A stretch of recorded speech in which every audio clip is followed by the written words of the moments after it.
Hating gabi nang makasakay si Marco sa jeep na papuntang bayan. Siya lang ang pasahero sa likod.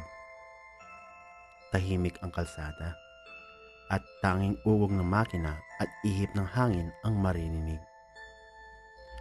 Habang umaandar ang jeep, napansin niya sa gilid ng daan ang isang babae.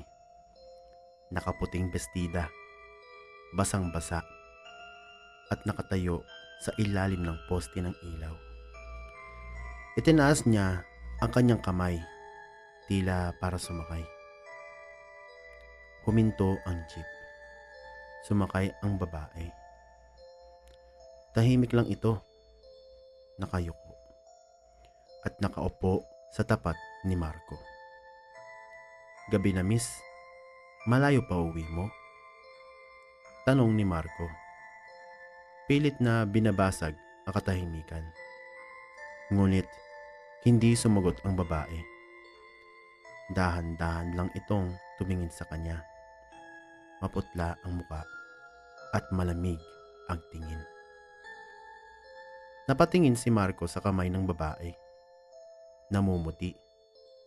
Parang walang dugo. At sa kanya naamoy ang isang matinding amoy ng lupa at kandila. Kinalibutan siya.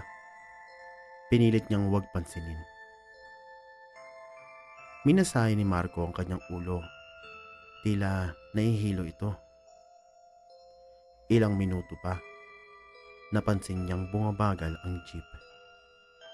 Manong, bakit tayo humihinto? Tanong niya. Bumababa na yung pasahero. Sagot ng driver. Hindi man lang lumingon.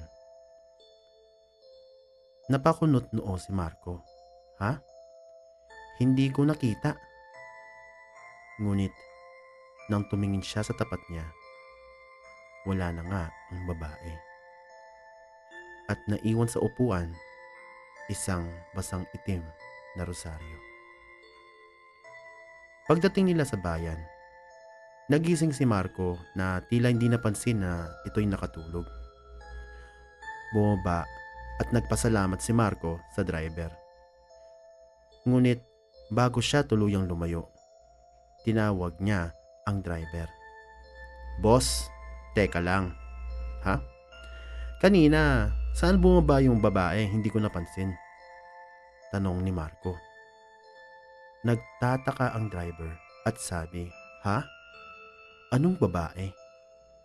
Ikaw lang naman ang sinakay ko simula kanina. Napahinto si Marco. Nanlamig. At sa side mirror ng jeep, nakita niya sa likod ng upuan ang basang babae. Malawak na nakangiti at mabagal na kumakaway sa kanya.